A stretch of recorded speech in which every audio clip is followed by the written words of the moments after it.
We will not be speaking about The Walking Dead TV show or the comic, but we will be discussing AMC. And we're going to talk about AMC's two of their big spotlight shows, Mad Men and Breaking Bad. So we hope you will enjoy this slight little detour, but with all the great content on AMC, I know a lot of folks are watching The Walking Dead specifically because they've checked out all the other cool content on AMC. So we thought, why not give it a little bit of spotlight? And if we can move some folks over to those awesome shows when they get ready to gear up here over the summer, so much the better. Yeah, if you only watch The Walking Dead on AMC, you are missing out on two of the best programs on television, Mad Men and Breaking Bad. Russ and I have been wanting to do this episode for a while now, and we are really excited to finally be able to bring it to you guys, the listeners, and get your opinions on Mad Men and Breaking Bad. Absolutely. But before we get into the episode proper, as always with the Walking Dead TV podcast, or in this case, the AMC TV Spotlight podcast, it is brought to you by Discount Comic Book Service. That's dcbservice.com. And since this is March, you have just a little bit of time left if you want to go ahead and place your order by the end of March to get it in time. There's a lot of great specials going on. Of course, you can order issues of The Walking Dead Weekly. I believe this month it's going to be 18 through 21.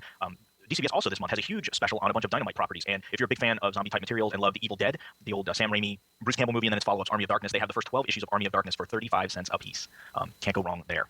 Now, Russ, 35 cents is a great deal, but let's say I was short on cash. I'm a student, I don't have a lot to go around. Let's say I needed to take an extra 8% off that 35 cents.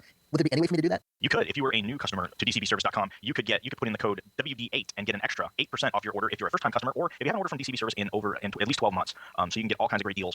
If you're interested in checking out some other stuff, they've got tons of great discounts on mainline Marvel and DC stuff. Most of the Marvel and DC titles are all 40% off of cover price for the monthly comics. Some of them even more than 40%. They've got some great stuff from Dark Horse that does a lot of the Star Wars and other licensed properties. So if you're just kind of a big licensed property type of person, there's a lot of stuff from Conan. There's tons of trades that you can order, and typically the prices on the trades range from anywhere from like 35 to 50% off. So you are pre-ordering 3 months in advance, which is why they're able to give you the great discounts and deals. But we've all been customers of them for quite some time. We used them for a long time before they became sponsors of the show. So I can definitely, I used them before I even started up either this podcast or Legion of Dudes. So again, can't speak highly enough. They're super great to work with. Never have any trouble. I had a couple comics one time that were kind of mangled in the shipping, totally not their fault, and they made it good. They shipped me out new ones, didn't ask me to send the old ones back. They totally took your word for it. So they're just awesome guys to deal with. Met them in person a couple times, Cameron and Zach Rusi, great guys to talk to as well. So check them out at dcbservice.com. Don't forget that WD8 code to save yourself an additional 8% if you're a brand new customer. Absolutely. So we also, as you're listening to this podcast, I guess, was at the end of March, isn't that right, Jordan? Yeah, this will be our second episode for the month of March. We'll be back next month with commentaries for season 1. But we are going to be featured in the in Scream magazine. Doing an article. So we're lucky enough to be contacted by the folks at Scream Magazine, and we kind of did this almost like Legion of Dudes on the Legion of Dudes kind of setup, where we asked each other a bunch of questions, took some questions that we had been getting from the Twitter feed and from the listeners, and we all kind of took turns at answering them about the show and what we thought. So it was really a lot of fun to do. It's a UK magazine, and you can check them out at screammagazine.com. So it's SCREAMMAGAZINE. So Scream Magazine. So keep an eye out for that. We'll be in the issue that comes out, I guess, the last day of March, if I'm not mistaken. Yeah, I believe the 31st. So that's going to be really awesome. Yeah, so as John mentioned in the last episode, episode 20 Walking Dead TV podcast, we'll be trying to buy up as many copies as we can, and shouting out to our family that we actually got published in the magazine. So really looking forward to that. It was a great honor to be a part of that. We thank those guys a lot. So, without further ado, I guess AMC's had a couple, The Walking Dead is not their first foray into television, but it is an early foray into television. And I guess the first real hit they had was Mad Men. Not only was it the first hit they had, it was their first original programming, period. So, a nice win for them right out of the gate. The first episode premiered on AMC on July 19th of 2007. So, within several months when the next season starts to air up, it'll be, coming in on 4 years since the first season premiered, when the 5th season will start. And I believe it's been renewed even for a 6th season, if I'm not mistaken. Is that? Well, it's a bit iffy right now. They have been renewed for a 5th season. They have not started shooting or writing it yet, though. They're having contract issues with getting all the money they need to get into the right hands. And so there's a possibility, the very strong possibility at this point, that there will be no season this year, and it won't be till next year that we get more Mad Men. That's a shame, but it gives our listeners even more time to catch up on the first 4 seasons. Yes. And so if you're not familiar with the concept, and I must say, I wasn't really into it at first. My dad actually was a big fan of the show, and it was like, the premise is, it's an ad agency on Madison Avenue when the show starts, it's like 1960. And, it is very much a period piece of, I wouldn't even call this post-World War II at this point. This is like post Korean War, height of the Cold War kind of thing going on. And, Jordan, I think you described the Wikipedia entry describes the show. Yeah, the Wikipedia entry I got to kick out of this. It says Mad Men depicts parts of American society and culture of the 1960s, highlighting cigarette smoking, drinking, sexism, feminism, adultery, homophobia, racism, and anti-Semitism. Yeah, so it's kind of funny in a way. If unfortunately, if a lot of it wasn't true. But it really is interesting as a society to see from 1960 to 2010, 2011, how far we've come. Because I've talked to like I talked to my dad, and I talked to other folks that were around during this time, and they're like, yeah, that's a pretty accurate depiction of how, especially in that area, the high pressure, high sales area of downtown New York City, in that area. But I have never, the way I describe the show is, I have never watched a show that so engrosses itself in the period in which it's set than anything I've ever seen. And there's a lot of shows that are period pieces that take place in the past, 50s, 60s, 70s, 80s, whatever. And sometimes it can be a little obnoxious where everything is in your face.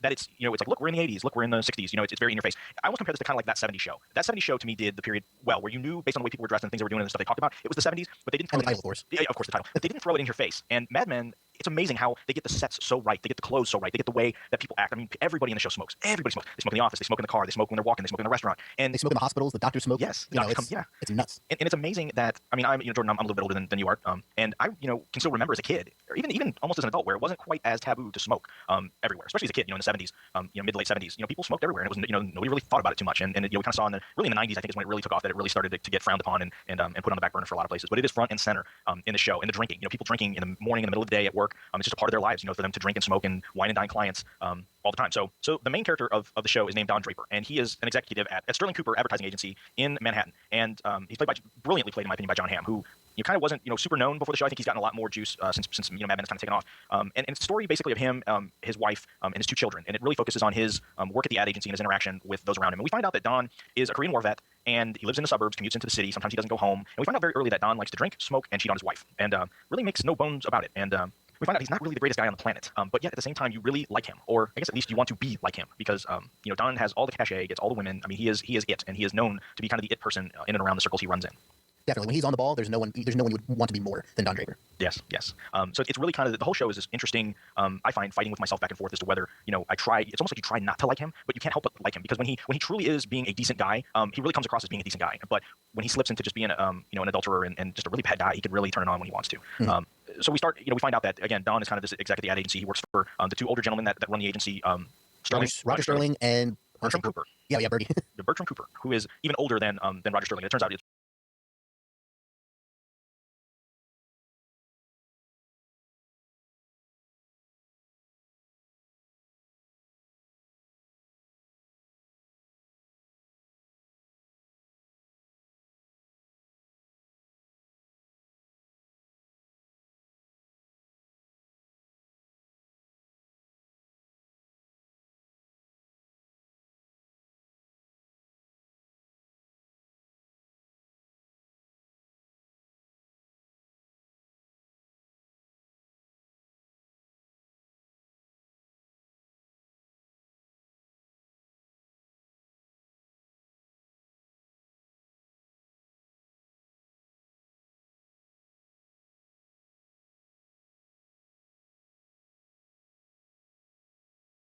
Roger Sterling Sr. that started the firm with Bert Cooper, and Roger Sterling Sr. has since passed on. And his son, he's a World War II vet, so he's at this point probably in his what would you say, early 50s, maybe. It's tough to tell because the actor John Slattery, who is awesome, is already completely white haired. So judging that's a bit tough. But yeah, we're in the 60s.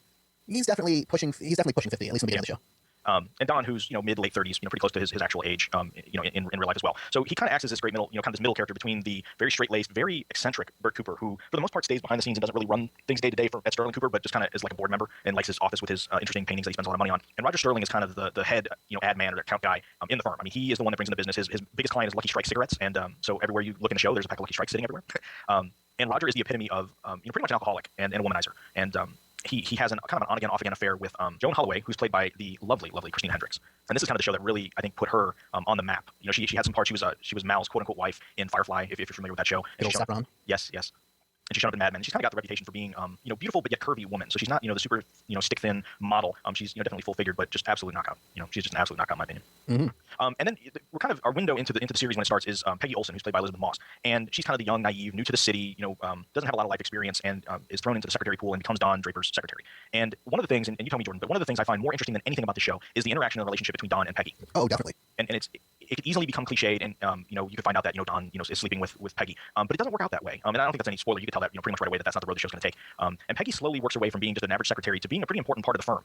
And like I said, for some reason Don has kind of taken an interest in Peggy and helps her at several points along the show when maybe he wouldn't have to, or you're not really sure. It's almost like he sees something in her, and sees something that's worth moving above where the other women are, because it's a very chauvinistic environment they live in. Women are looked down upon. They're all secretaries. They're there to serve the men that work in the firm, and there's no two ways about it. So for this woman to be able to kind of raise herself above that and to have a place is a big deal, and it's a big part of the show.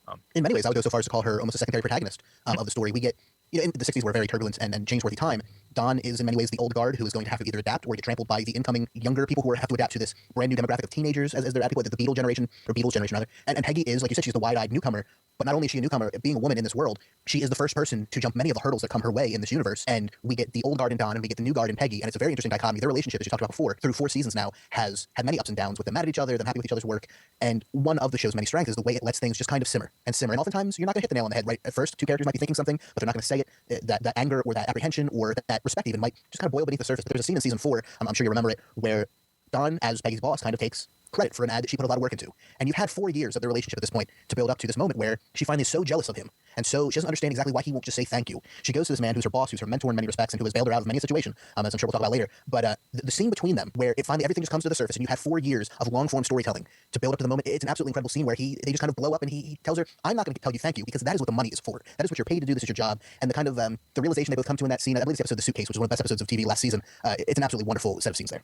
That's probably my favorite episode. It's funny, season 4 was not my favorite season of the show, but I think that episode, The Suitcase, was probably my favorite episode of Mad Men. In all 4 seasons, it was definitely the high point of a season that was good but not outstanding. And you're right, that scene was just incredible. Well, season 4 was a very different season for the show in many ways.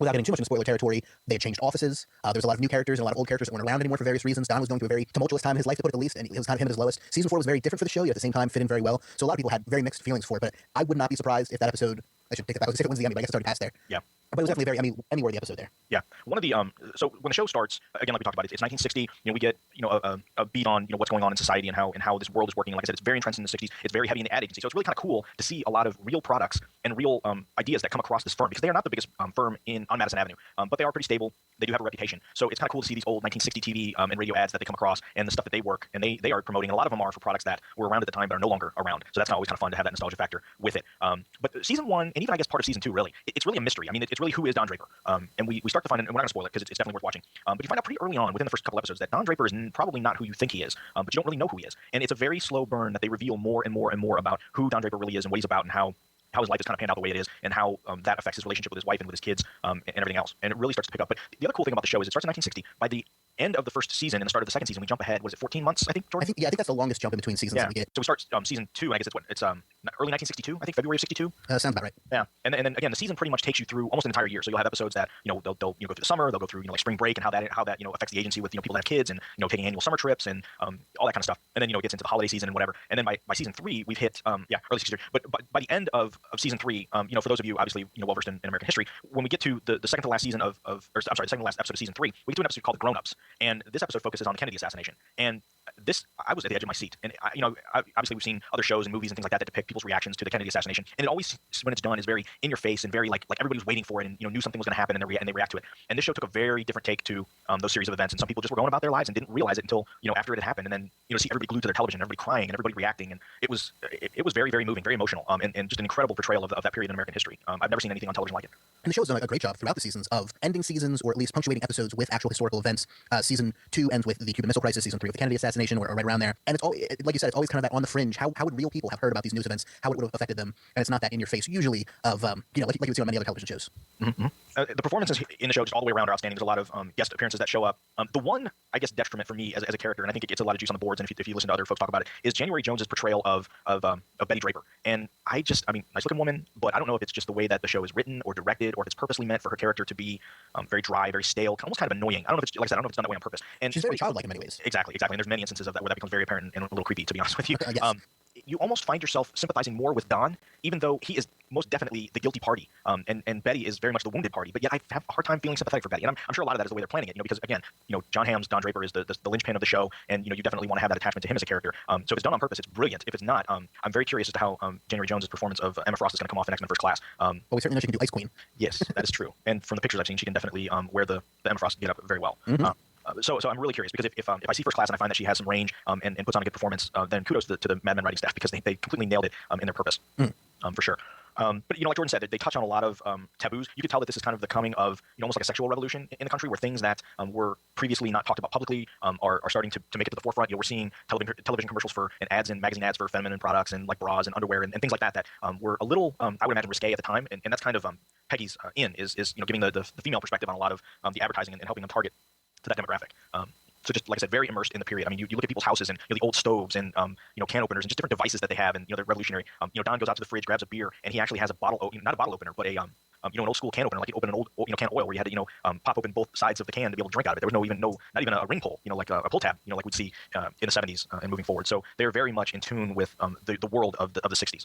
Another character we haven't touched on yet is Kiernan Shipka. She plays Sally Draper, Don and Betty's daughter. And this is to touch on Walking Dead for a second. One of the things I'm most excited about with Carl on The Walking Dead is the track record AMC has with Kiernan Shipka as her character working with child actors.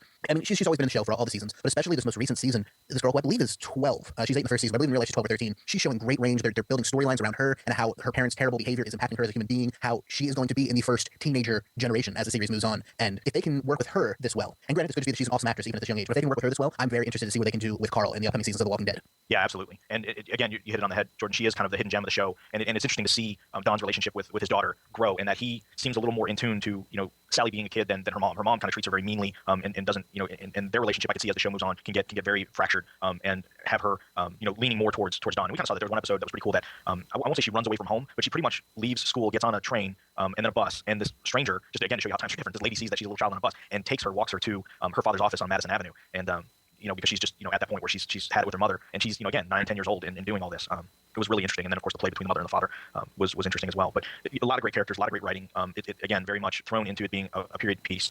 Christina Hendricks, her Joan Holloway, is kind of the office manager, and so it's kind of funny to see her act with the rest of the staff, and she kind of rules with a maybe Iron Fist is a little heavy-handed, but she definitely, that's her office, and she runs it the way she wants, and she doesn't take any guff from the men in the office. And she, that's one of the things she tries to instill in Peggy early on is to stand up for herself and to assert herself, because otherwise these men are going to walk all over her. Yeah, and there's so many other great characters in the show as well. I mean, nearly anyone who's been on the show for more than an episode or two has had great lines, has had interesting storylines. I mean, Paul Kinsey, Lane Price, played by the incredible Jared Harris, who he's a English businessman who comes over from across the pond and has a lot to do in the series, especially lately. Ken Cosgrove in the show, Harry Crane, who he's the guy who kind of sees that, hey, this TV thing might be kind of big, and he builds himself a little niche in the advertising department in buying television ads and building television campaigns, and kind of builds his own career where he sees that opening. Yeah, and then the other character that I really enjoyed, and he was kind of short, had a bit of a short stint, and was almost like a guest player that would come up every now and then, is Freddie Rumsen, who's played by Joel Murray, one of the Murray brothers.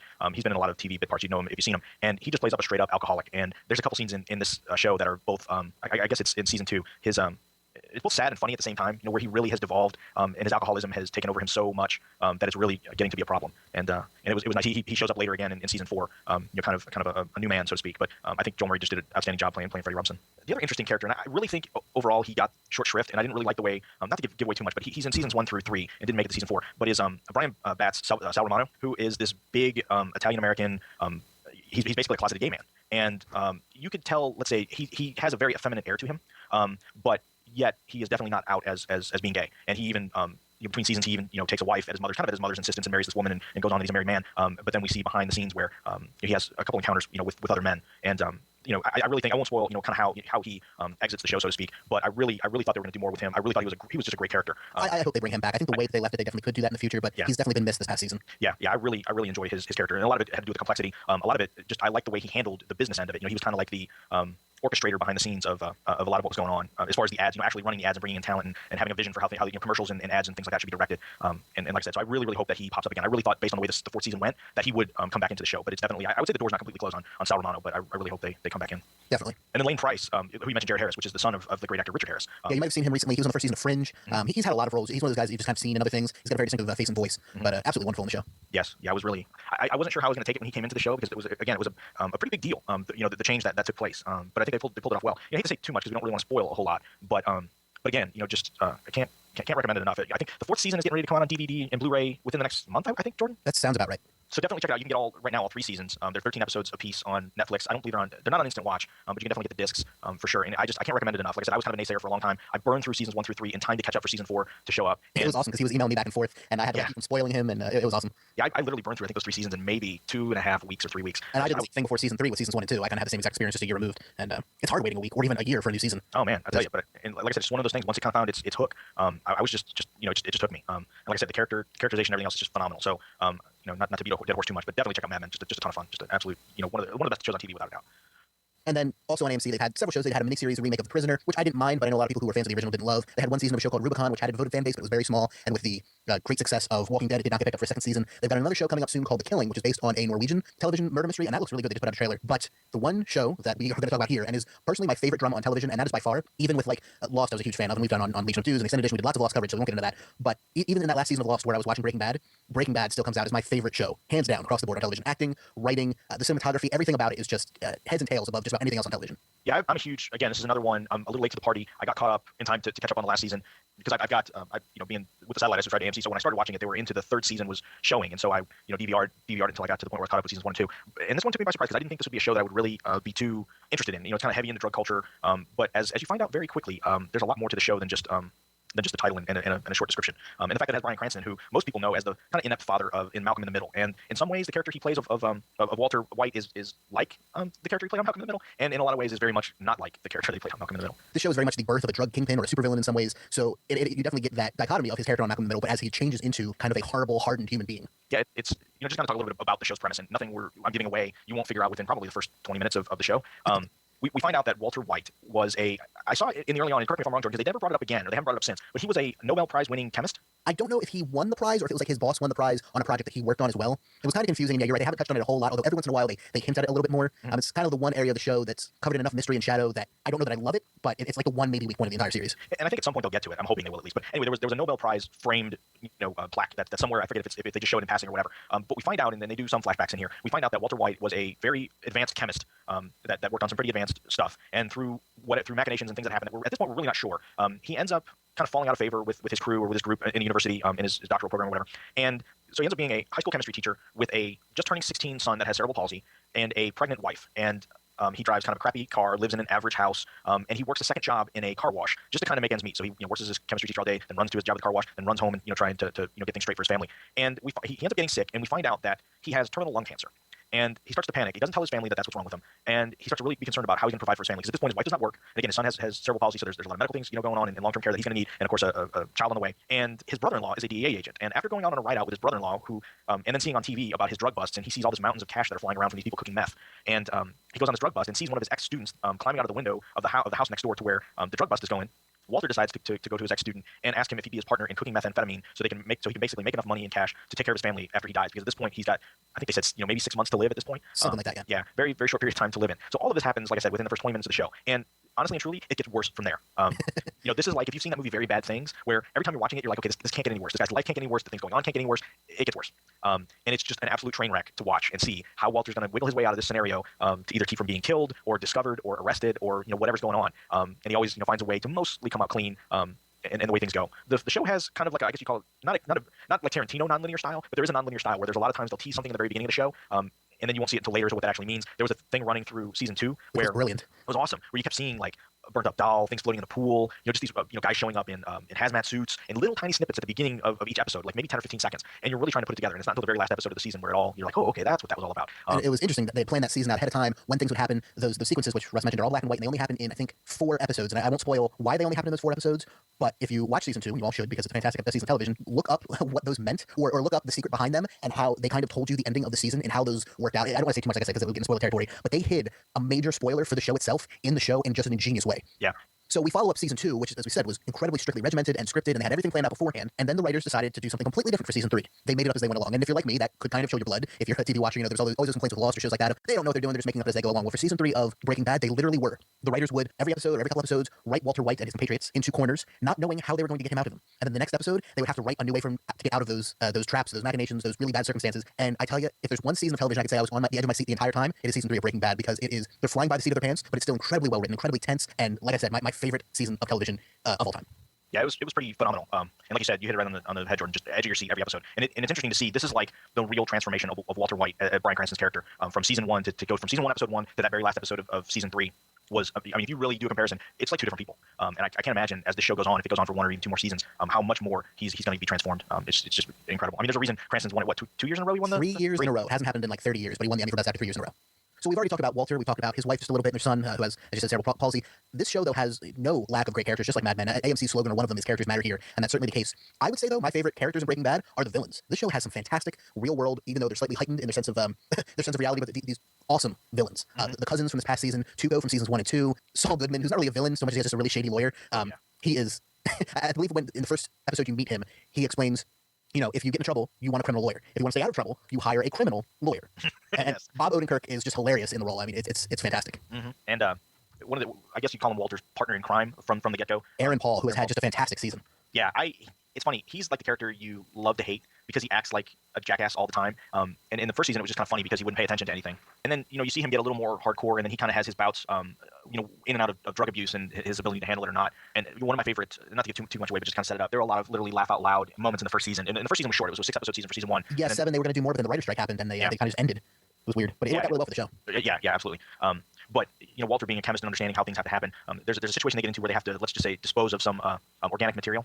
And That's a good way of putting it. yeah, and Walter specifically tells Jesse exactly what to get. And of course, Jesse can't find exactly what he's looking for, finds the chemicals but not the container, and decides to dispose of this organic material in the bathtub. And I won't spoil what happens, and you can totally see it coming a mile away exactly what's going to happen. And sure enough, it exactly does. And it was so horrible that it was funny at the same time. Oh, it's absolutely gross, but it's fantastic at the same time. Yes. I'll counter that with one of my favorite things from season 3. And like I said, they were painting the characters into corners at every chance they could, and then only finding a way to get them out of those jams later on. And there's a jam, and granted, this is, for me as a law student, something I particularly like because it involves law and statutes, but Jesse and Walter find themselves trapped in an RV, which is one of the main set pieces from the first 3 seasons. Mm-hmm. If they're trapped in the RV, in the junkyard, they're trying to get rid of this evidence before the DEA can catch them, and the next thing they know, they're alone in this RV, and outside, the DEA is right there. And it's just this 20 minutes of they're going to get caught, they're going to get caught, they're going to get caught. And the way they get out of this jam involves Jesse, involves a lot of that humor, involves the proprietor of the junkyard who springs into some laws about why the DEA can't go into the RV because they could do a search of a motor vehicle, but not of a domicile. And since no one actually saw the RV drive in, as far as I know, the RV is there as a domicile. And I can't really get into the specifics because of spoilers and some of the language involved, but let's just say it's hilarious and tense and just a prime example of why we love this show. Yes. And this is one of those shows we kind of talked a little bit last week on The Walking Dead, but this absolutely has a unrated component to the DVD video releases where we see even I guess a little nudity, a lot more harsh language. In the pilot, there was like a weird deal for like the first season where I think it was like IFC was like co-producing or something, and so there was like an unrated version and a rated version, but on DVD you get the latter, of course. It's kind of weird, so it hits some more adult things than Mad Men does, but nothing ridiculous. Yeah, I mean, there's just a few more F-bombs and the language is a lot more harsh on the video release, and you can tell in the regular series where they've either made a quick cut or they kind of muffled over some things that again the DVD release. And Vince Gilligan, the showrunner for the show, there are several times like there's one episode called IFT where the F stands for exactly what we can't say here, and they didn't say in the show, they muffled it, but where, as he said, is no other word would fit. Yes, the characters would not say another word would not make sense in this world or the real world or any world in between, and preparing for the DVD audience will put it in there, and they'll not believe it, but they usually drop the sound, and it really helps adds to the real world qualities of the show. So one of the things about Aaron Paul, like I said, he kind of his character of Jesse Pinkman, and I'm sure that's just the way he's written, really goes hot and cold with me as far as whether I like him or want to punch him in the face or dissolve his body in a vat of acid. But he did win, I guess it's the best supporting actor Emmy for this past season for his character of Jesse Pinkman, and he's just the way he portrays that character is just so odd because he goes from being completely self-centered and self-destructive to trying to change his ways and but yet also kind of looking out for himself. And his character has such a weird dynamic, especially when compared to Walter, because they constantly go from on the outs with each other to working together out of necessity to back on the outs to to whatever. And I guess I'm curious what you think, Jordan, but I'm always curious with the Jesse character whether him and Walter are going to truly have, and I guess they have to some degree, but just really have this moment where they connect with each other and they come to a mutual understanding and just have constant respect and almost a standard friendship between them. And it just seems like whenever they get to that point where you think that's the way it's going to go, something happens and then it doesn't happen. Well, I mean, their conflicts always seem to stem from the fact that Walter wants to be in control and Jesse just wants more drugs. And Jesse's his addiction and his problems with addiction and dealing with all those intricacies of life always seem to be his downfall. Now, you're saying you wonder if they'll ever come to that, the realization that they need each other, whatever it is. I think whatever we know so far kind of goes out the window with the cliffhanger of season 3, simply because who knows where it goes from there. Yes. But yeah, it's kind of the ever-present question. Will they ever resolve their issues or not? I think they were close, possibly at the end of season 3, but now I have no idea. Yeah, no, absolutely. Absolutely. But definitely Aaron Paul last season, I mean, he's been asked to do a lot throughout all 3 seasons. Season 3 was the time where he was kind of beaten to a pulp, literally and figuratively, and had to rebuild himself as a human being. And what he went through and what he put other people through, I mean, the way he portrayed that was just amazing.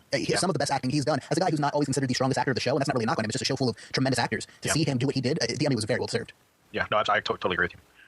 So that's Jesse. That's his Walter's meth partner. Meth partner. Heterosexual life mate or whatever. Yes, heterosexual meth mate. But Walter's well, it is still heterosexual, but his sexual life mate, his wife, Skylar, played by is Abby Gunn? I'm going back on the name. Anna Gunn, who will be in the upcoming movie Red State, from what I understand. There is a possibly even more tumultuous and interesting relationship. Yeah, very much so. It's funny because she's kind of like the younger wife, and I say younger, I mean she's not a 20s trophy wife. Not maybe 5-7 years or something like that. Yeah, I think she's probably right around 40. I think at one point they mentioned in the show that she's 40 and Walter's 50, so she was a little bit younger than him. She's still a very attractive woman. And for the first 2.5 seasons, she's pregnant. That was kind of a joke, even because of all the scheduling difficulties with the writer's strike and everything. There's a scene in end of season 2 or beginning of season 3 where even her OBGYN's like, "So are you ever going to have this baby?" Yeah, because the show is on. It's on that cable rotation of once a year. The first season was a short season, and there's only 13 episodes in a season, and they take place over a relatively short period of time. I mean, the show's going into its 4th season, and what would you say? Maybe 6 months time's elapsed, maybe 8 months at this point. 6-7, because there's that gap in between season 2 and 3, which we can't go into too much. But yeah, there's a slight gap there that allows for Walter to get rid of his mustache and or at least change his facial hair and change his appearance some. Yeah, which is both figurative and literal. Yes, definitely. That whole Eisenberg becomes more and more realized. Yeah. But so over the course of these 3 seasons, Skylar has gone from pregnant mother, who has no idea what Walter is doing, to the point where she is now in the end of season 3 and the beginning of season 4, where not only has she's gone through a lot, but she's almost become complicit in a way. It almost looks like she could become even worse than Walter. Yeah.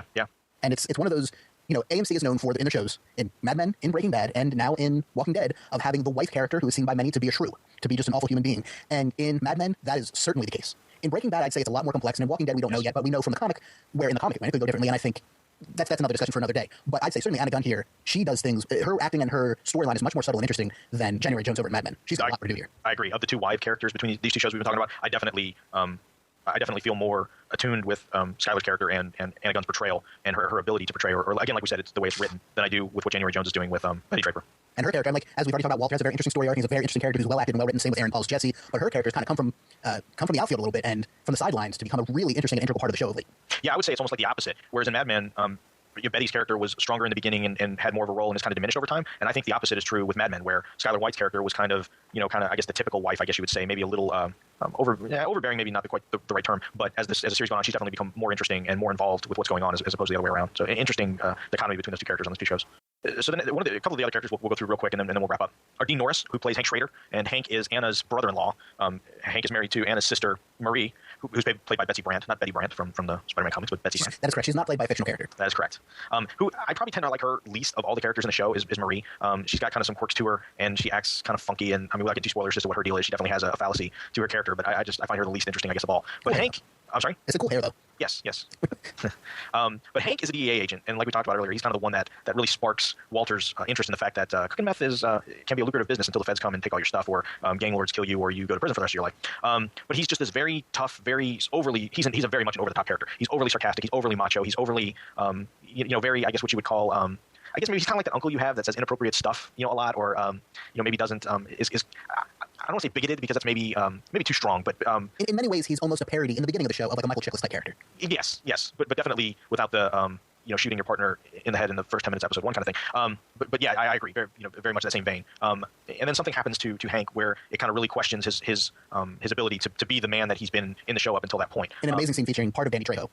Yes, possibly one of the funnier things on the show. Yes. and most horrible at the same time. Yes, absolutely. And it's funny because Hank, obviously being on the DEA side, ends up, I don't think this is a spoiler, ends up, unbeknownst to him, basically trying to track down his own brother-in-law or get to the bottom of his brother-in-law's deeds without knowing that it's his brother-in-law. And again, he's trying to contend with the fact that his brother-in-law is dying and how it affects his family and his nephew and those kind of things. And I like Hank a lot. I just like his over-the-topness. I like his inappropriateness a lot, especially in the office with his coworkers and everything else. I didn't like him in the beginning so much, but now, especially after episodes like 1 Minute, which is my favorite episode of last season, and it's literally my favorite hour of television ever. After what he did in that episode and what happened to him, he's definitely shot to the top of my list in terms of I want to know more about this character and see him on screen more. Yeah, definitely. So yeah, if you're on the fence about the show, when you get to about that halfway point of season 3, it's just it'll blow you away. Literally and figuratively. Yes, and then of course, to the end of season 3. Again, I think one of the great cliffhangers in television when you get to the end of season 3. For sure. So again, Dean Norris is Hank. I think he's maybe a little underrated, but I think it's just a great character. I think he does a great job portraying him.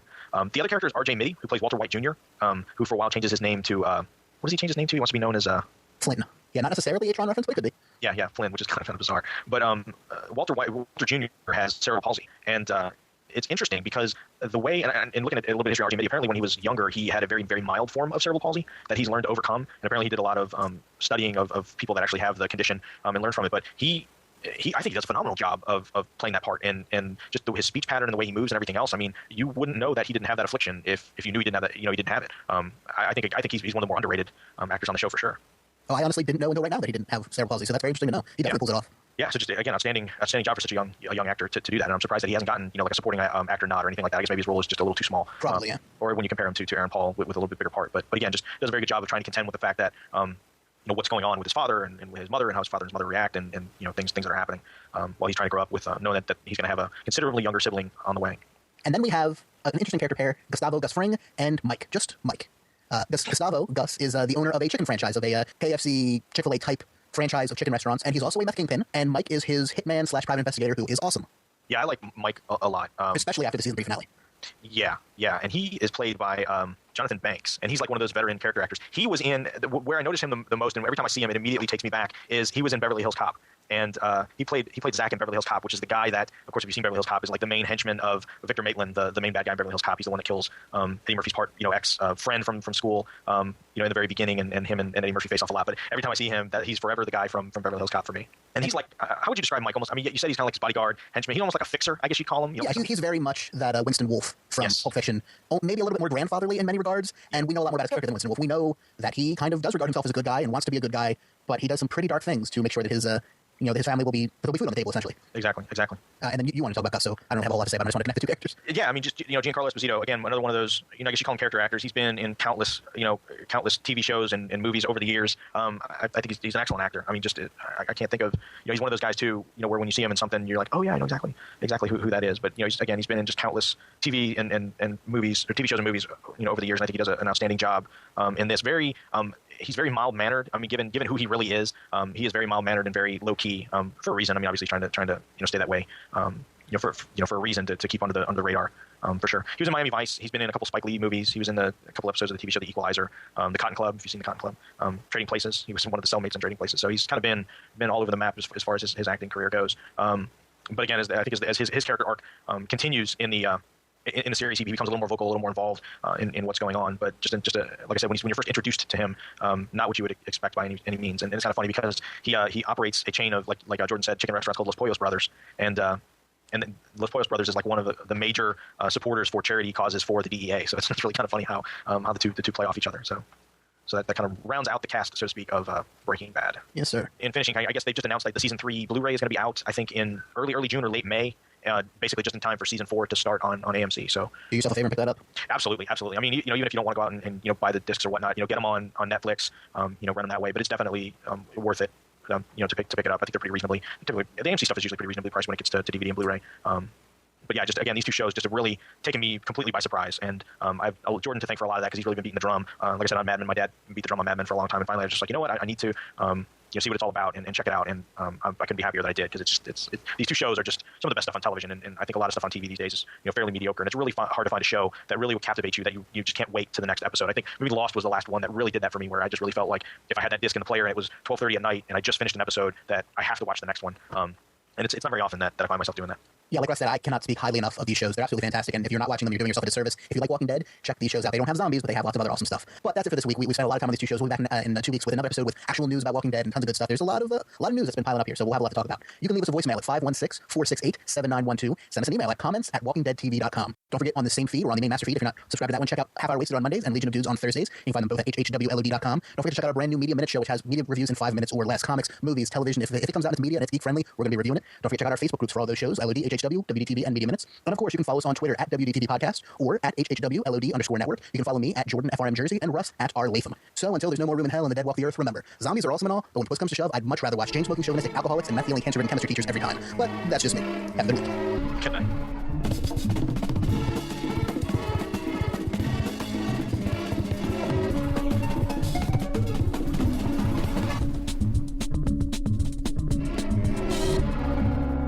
Can I totally slag on AMC's version of The Prisoner because I hated it so much? All right, yeah, so, If you want to do it as a separate thing, because we kind of talked about The Prisoner for 3 seconds in the middle of the episode, but Oh, okay, never mind. all right, so I'm muting now. I'm sorry. it would be funny though, because all of a sudden you just jump in and you never say anything else the rest of the episode. F you, AMC. You had 2 great actors. You wasted. You took everything away from the premise that was cool about it. Lenny James was in that too, from Walking Dead. Oh, yeah. He was the taxi driver or whatever. Ian McKellen and The Prisoner property. You can't make that work? I'm sorry.